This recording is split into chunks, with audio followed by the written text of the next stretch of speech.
Okay, everyone. I want to welcome everybody to this presentation. I'll introduce myself. My name is Simon Friedman. I'm one of the senior account managers at AvaTrade, and it's my privilege, a great honor to present things for you today.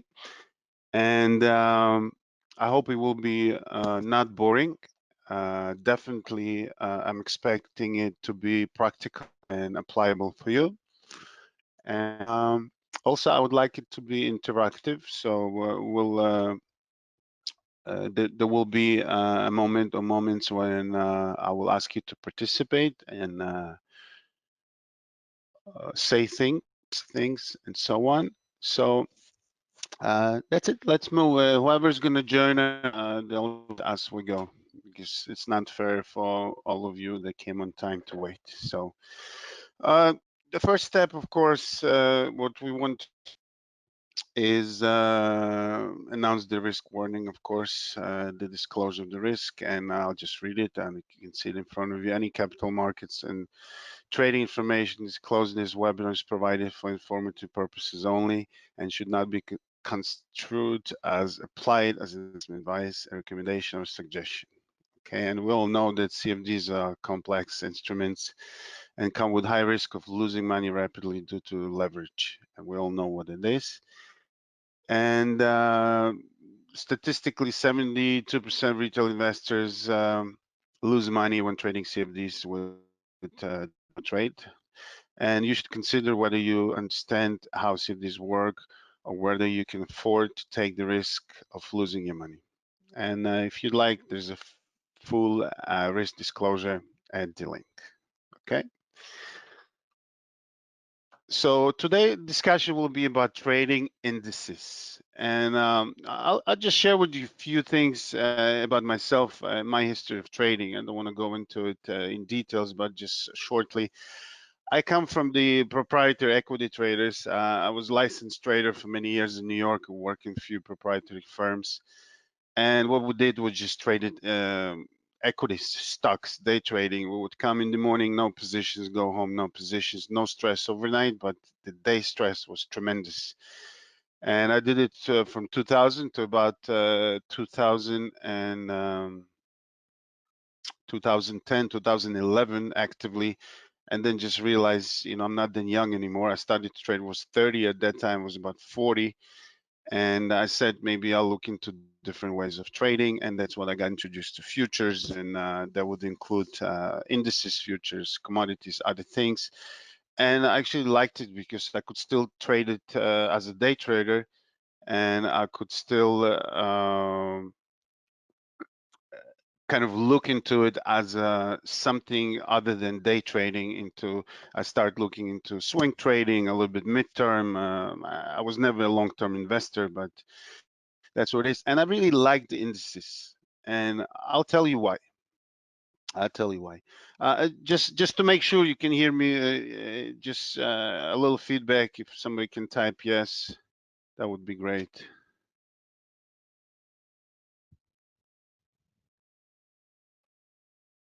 Wonderful. Thank you very much. Another thing, as I said, I would like it to be a little bit interactive. I don't want you to be listeners and me being a lecturer here. I don't like that. I like to inject a little bit of work on both sides. So I would like maybe a small comments from whoever is brave there. How many of you are trading indices currently?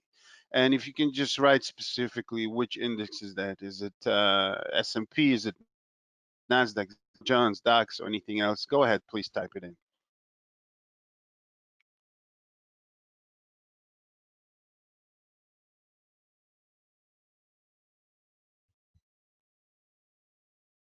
Wonderful. I see things coming in. A lot of Nasdaq, a lot of US 30, which is Dow Jones, S&Ps, Nasdaq. Okay. Wonderful. Wonderful. I see someone posted all four of them. Nasdaq, no, three Nasdaq, S&P, DAX, FTSE. Wonderful. First FTSE. I guess John is from UK. Okay, wonderful. Thank you very much for sharing this with me. And just just another thing I would like for you to type in maybe how long have you been trading it? A year, 2 years, 10 years, a month, 2 days, just to get an idea of the experience level. 4, 5, 3 months, 2 months.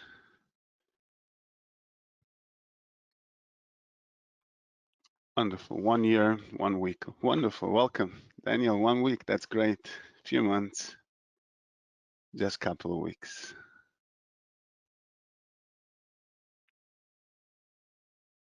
Great. Thank you very much for sharing. Okay. So just just to get an idea,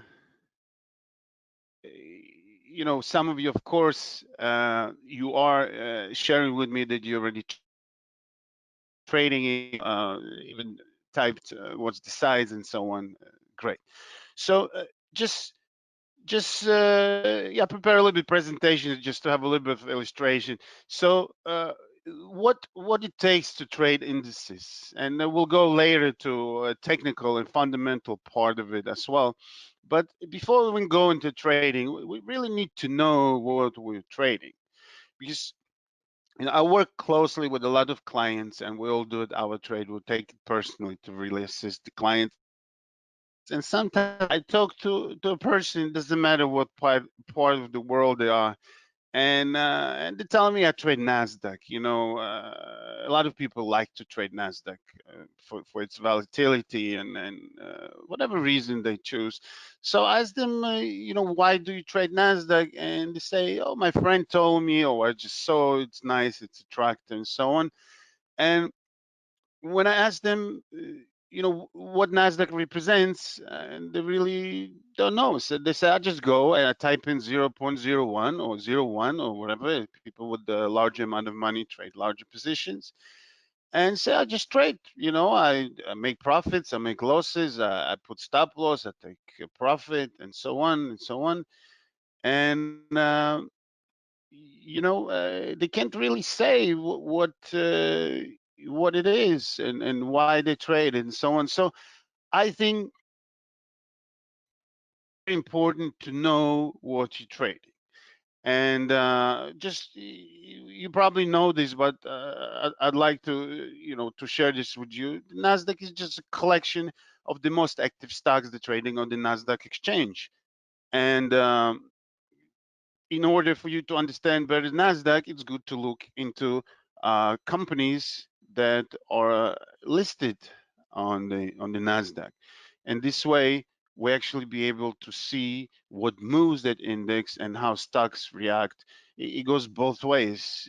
There's certain leading companies within the index that bringing the index up on the higher expectations or on the negative side, on the bad news and so on. And there are also stocks that following those leaders. Let's say if Nasdaq is moving up, the stocks are moving up following that. Okay, and I just bring the Nasdaq here, for instance. You know, now the U.S. market is not open yet. It will be open in about an hour and 22 minutes.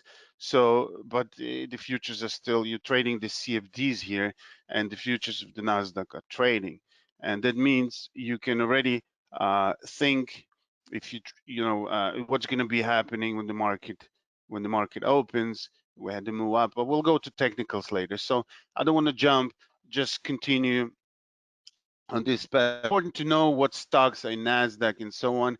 And you can find this information on Investopedia and any other sources if you're looking to really understand it better and knowing it better.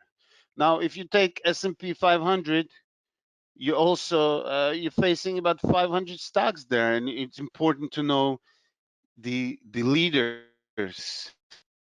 and the major stocks in a S&P 500.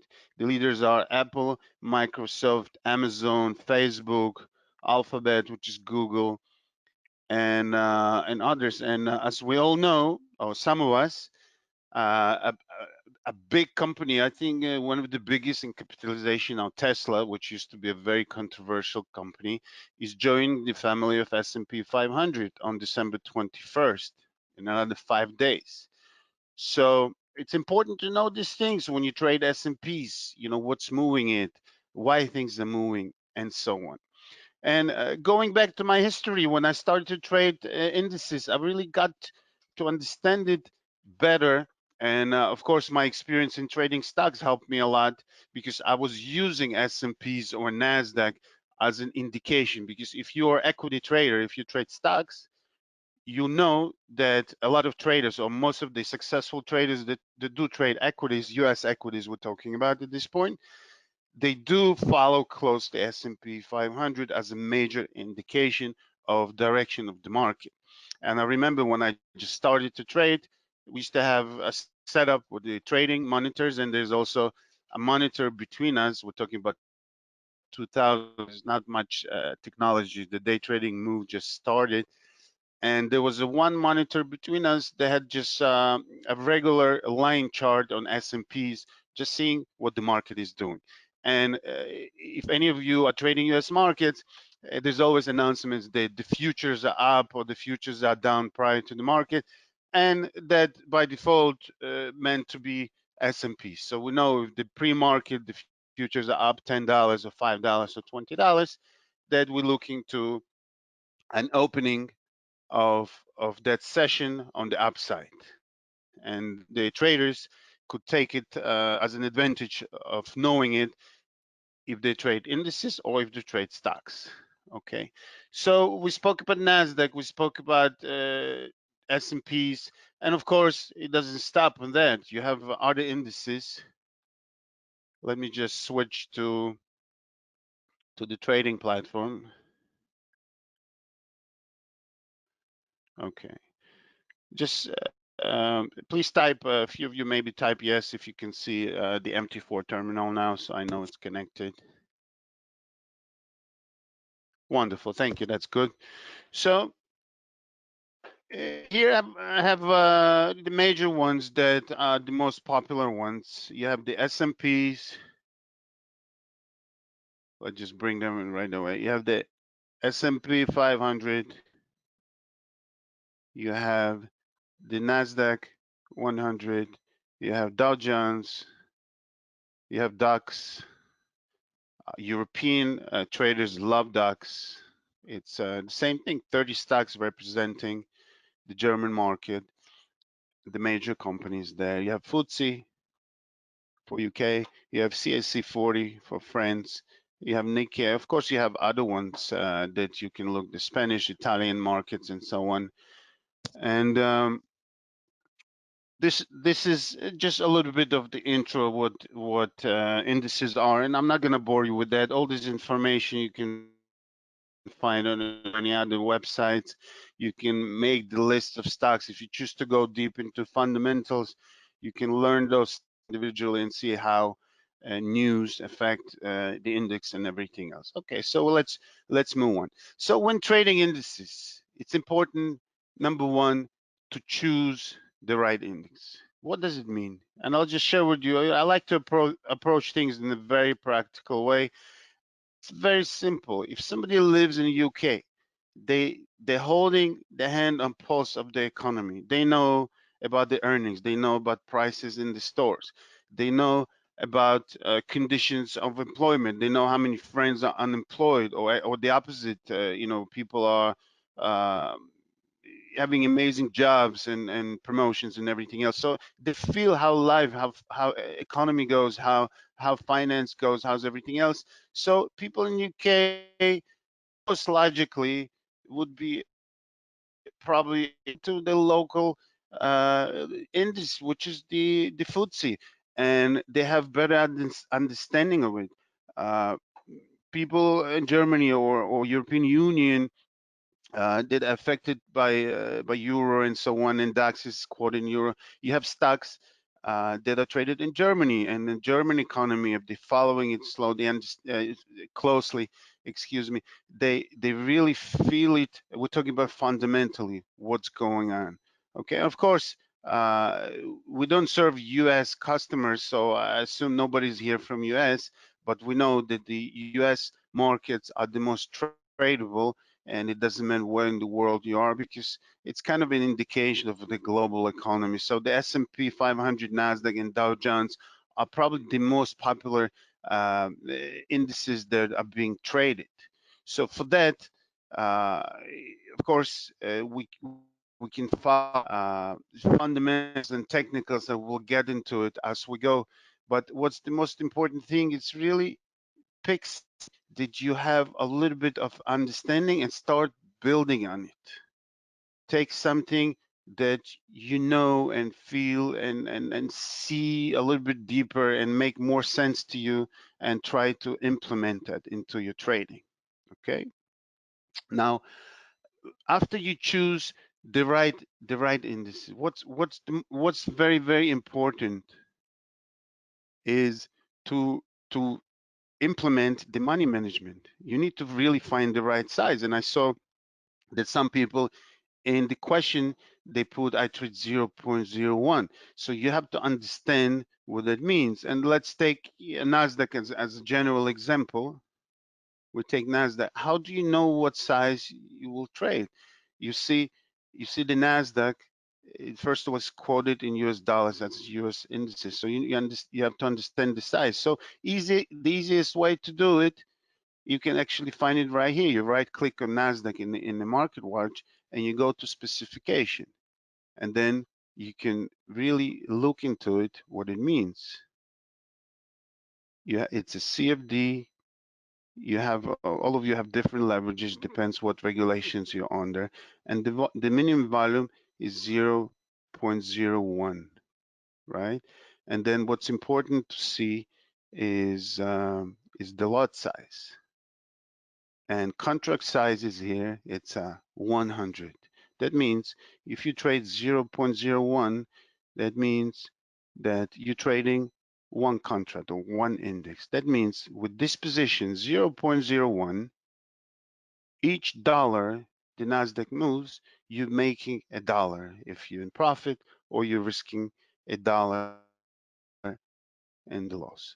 So just for instance, this is a demo account. What I will do right now, I will just open a position just to illustrate it. Okay, it doesn't matter which one. Let's say we will buy a one contract, not one contract, but one index or 0.01. Let's go ahead and buy one and take a look. Of course, of the spread and everything else right here, we are in the minus. So as it goes, each point is a dollar. Now, why am I boring you with this? This is the most important thing, because it all starts from really choosing the right size for the trade.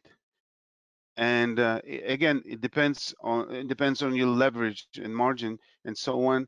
You will need to figure out how much money out of your capital you're using, which is the most important thing, because you have to be comfortable with your trade, especially when it comes to trading indices. It's not your regular forex that you buy 0.01, and if you open 0.01 in euro dollar, it has to go 10 pips for you to lose a dollar or make a dollar.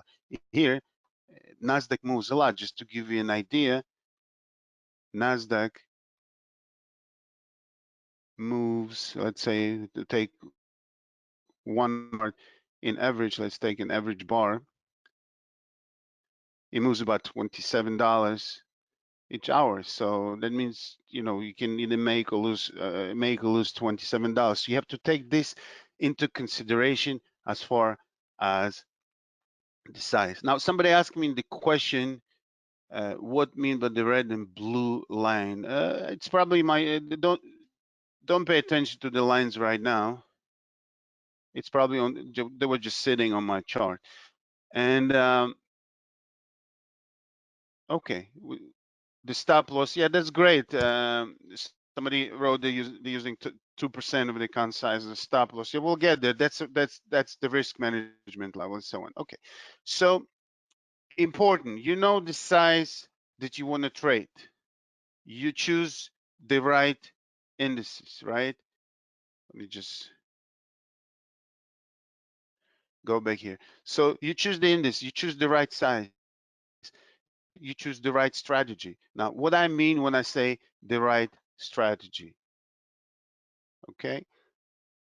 The right strategy could be anything. Could be the time frame that you use, could be the style of your trading. If you're a day trader, if you're a scalper, if you're a swing trader, or anything else, you have to choose it based on the capital you have, based on the time you have available for trading. And these things are the same for all the instruments. It doesn't change with indices, but I just like to really stress that indices are more valuable. It's a good and bad thing at the same time because it gives you a lot of opportunities for profits at the same time if you're not that experienced and if you're over aggressive and if you're not calculating right your size of your positions, you could really easily be in the situation that you might regret that you started to trade it, and it will leave a little bit of a negative taste of your trading. Okay, so uh, if somebody is a swing, I'm going to use the Nasdaq like a general example. I'm not going to go to other indices. We'll just try to stick as much as we can into the time what we have allowed. So the what you do the moment you start trading, um, you have to choose what you want to do. First of all, if you are a directional trader or trend trader, you need to look at the trend. So let's say you choose to trade Nasdaq, and you take a look. Generally, we're in a very strong uptrend. So that's we all know the saying, the trend is your friend when it comes to trading. So you want to stick to buying because yes, you can make money and catch these moves on the down and so on. But as the trend continues, as we continue to make higher highs, higher lows, you want to stick to your friends. You want to stick to the trend. If you're a scalper, you can go to a smaller time frame. You can again, I'm not suggesting which time frame to choose, but you can go to 30 minutes as an indication, and 15 minutes and five, and then trade maybe 5 minute chart. As you could see, you can draw. Somebody asked about the lines. You can just draw a simple support and resistance. I'm calling it local ones. Did you know that we came from here to make new highs? We're talking about in this small time frame, and then this level seemed to be a resistance, and then it repeats itself. You can find your own strategy, your own style of trading, and if you have the whole day to do it, I know a lot of traders that do 5 minute charts and they're happy because they don't care what's going to be with S&Ps or Nasdaq or anything else tomorrow. They just want to catch a few good trades. Some of them with large accounts, they trade aggressively on a small distance, on a small amount of points with the bigger positions, and they just scalp. They make 3, 4, 5, 10, 20 trades a day, whatever they can, and that's okay for them. Whatever works, but you will never know what works for you until you try and you start really understanding it and you gain experience, because you can't avoid experience. You can just get signals and do it. You can just get advice and do it. You have to physically do like everything else and build those hours and build that experience. Now, the risk management, somebody mentioned beautifully, they're using 2% of the account as a stop loss. So there are different ways of using the stop loss. Some using technical stop loss. That means if I'm entering here, my stop loss should be somewhere below here. And so some use monetary stop loss. That means they calculate the certain percentage of the account that they have the equity as a stop loss. But I just want to tell you, if you use a monetary one, it has to make sense, because if you looking to risk not more than, let's say, $100, but a technical stop is not for another $200, it would not work, because most likely you will keep on getting kicked out of your positions because you just so stuck on not losing more than 2%, but it's not matching any technical conditions of that instrument. So what you can do, if you can, you always have to align both to be kind of more practical. And that means you might need to reduce your position or increase your funds, whatever that means. Okay, it makes sense so far? How are we doing so far? I didn't lose anybody, I hope. Any feedback? Few things? Good. Wonderful. Thank you very much. I have Klein, he said that he's using both fundamental and technical analysis. Very good. I'm happy to hear that because one doesn't work without another. And here's my next thing, technical or fundamental. And you can find, until all this technical advancement and everything else, there were only fundamental traders. And of course, those traders, a lot of them traded commodities and so on because there was no computer. Some were actually doing manually, drawing charts and everything else. So it's fundamental. And then the moment technical trading came in, the late 90s, beginning of 2000s, what happened? The technical analysis stopped coming in, and the fundamental traders start making fun of them. Well, what is this fancy schmancy stuff? And today, there's not a fundamental trader out there that doesn't use technicals. That means that the technicals or the new era of things came in and really complemented fundamentals. And I personally, I'm a technical trader, but I would never neglect the fundamental idea. And I tell you a very simple way.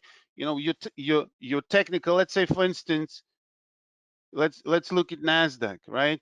My technicals tell me that they're very strong and so on. I just give an example, okay? And it tells me, okay, this is daily chart, and it looks like maybe I want to short around here, right? Let's take these lines away so they don't confuse you.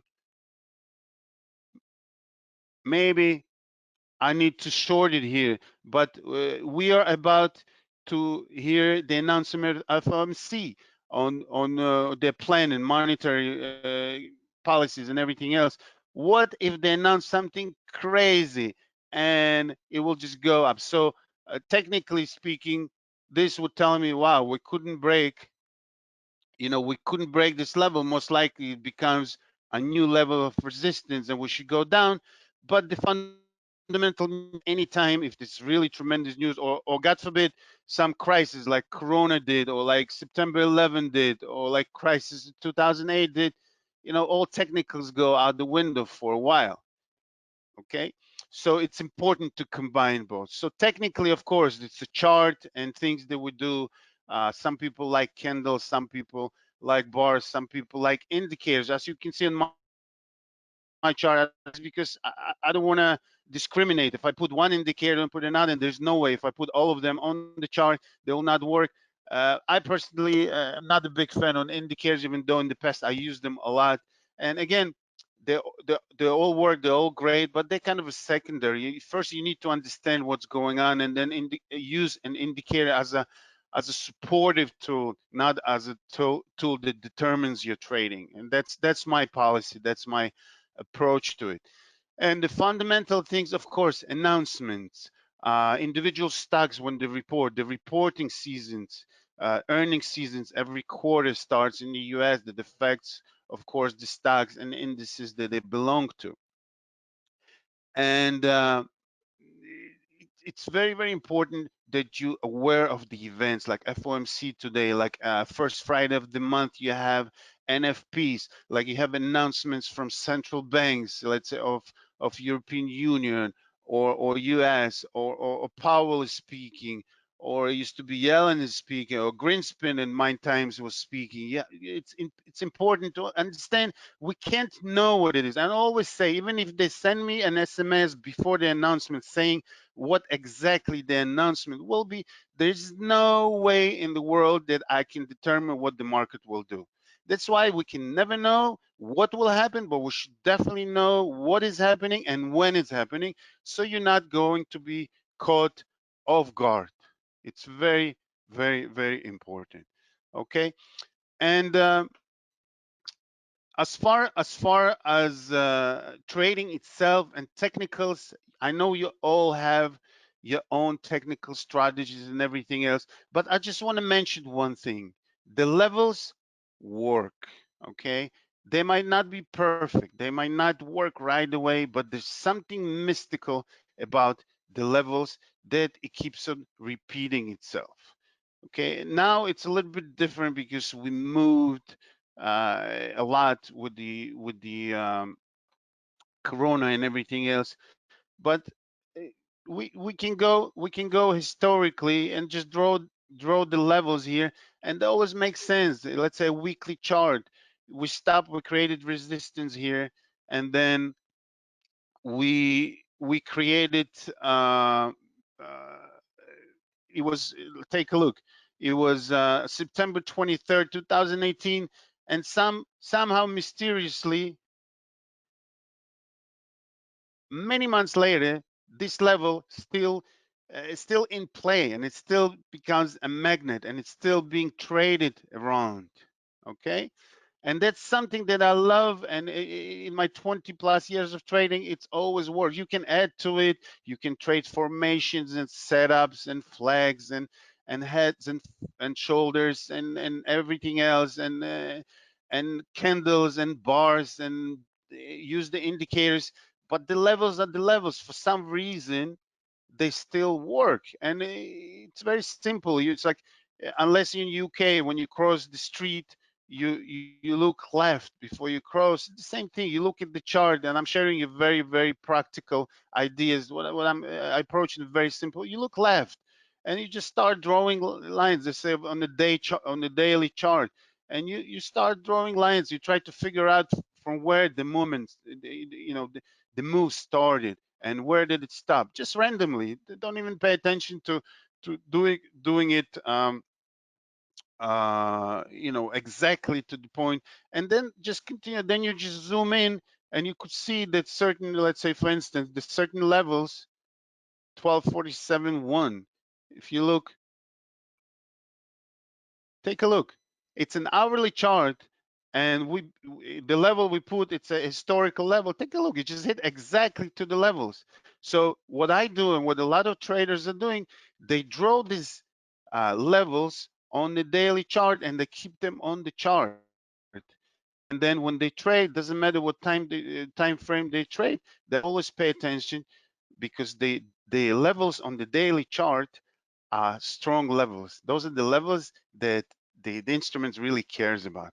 Because the worst thing that you want to do is just you go to 1 minute chart, and you take each move as a real move, which is not really reflecting the full picture of that trade, if you know what I mean. So some people like to do the following. They like to actually trade different time frames in front of them. So if you trade on the 5 minute chart, then you can, another one, you can put an hour chart, and then the day, a daily chart, and then you can see how things are working. They call it multi-monitor trading, I think. I don't know the definition of it. You can find the way you want to trade, and of course you can implement things, because I tell you the truth, fundamentals are different for each group of instrument. For indices, it's a different thing. For commodities, you take a lot of other aspects into play. If you trade soft commodities like rice, wheat, soybeans, others, you have to take the weather and the trade agreements and everything else. A lot of things in indices, it's the stocks that are in them, in the general economy, and the announcements. But when it comes to technical, I trade a lot of things across the board. Is the same thing exactly. When you look at the chart, and I like to laugh about it.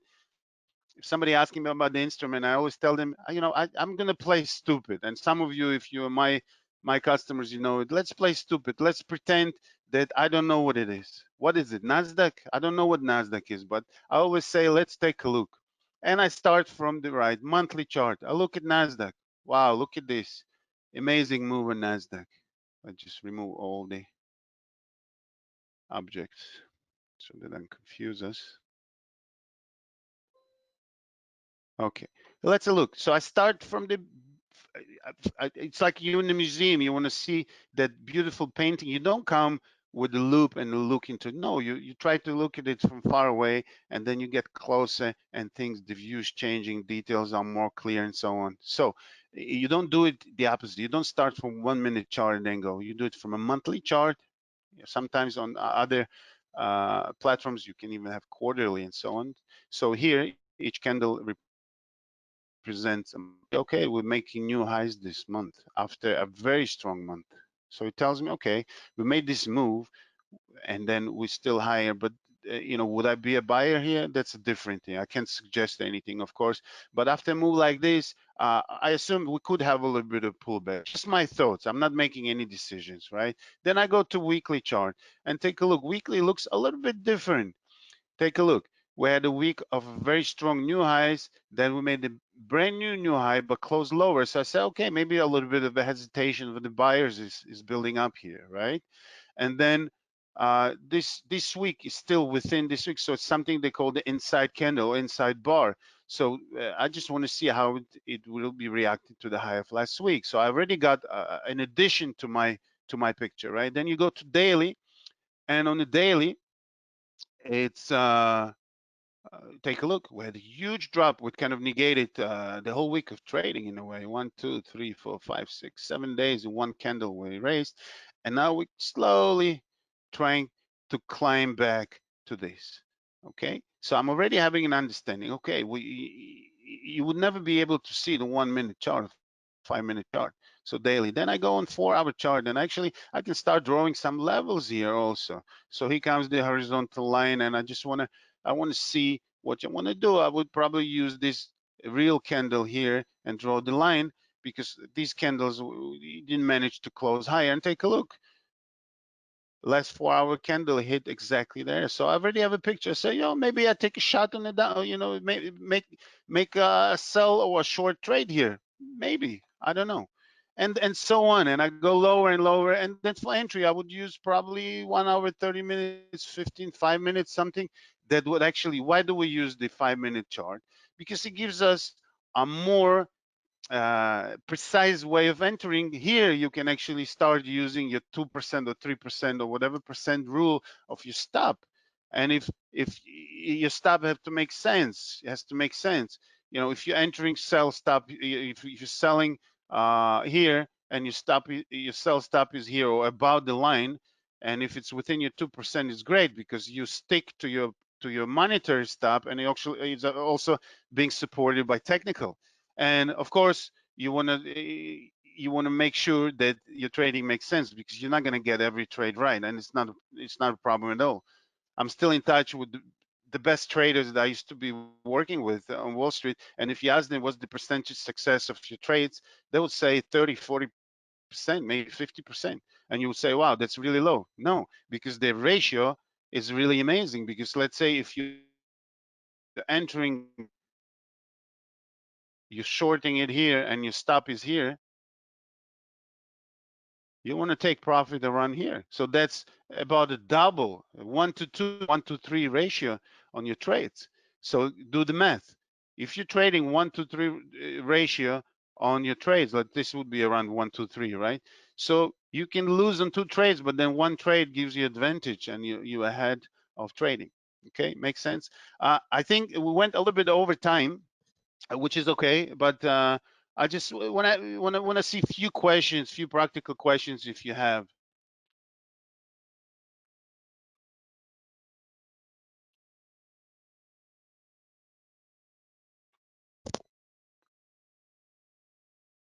No questions. Okay, no question.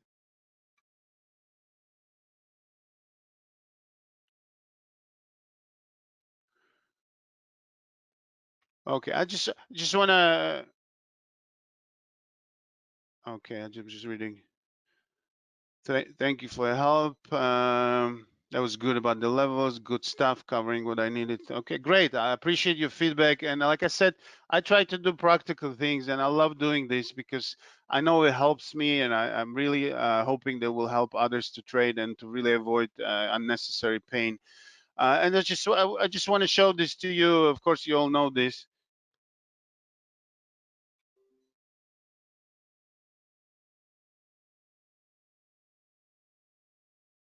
Okay, I guess the presentation went down. In any event, I want to just thank everyone for attending, and I want to thank everyone for being the customers of AvaTrade. And of course, we're looking forward to serving you the best we could, and we're always improving things, improving conditions, improving and adding to our tools as far as education or anything else. And I'm looking forward maybe to present more things to you. And I wish everyone happy upcoming holidays and happy New Year, and of course, successful and profitable trading. All the best. Take care.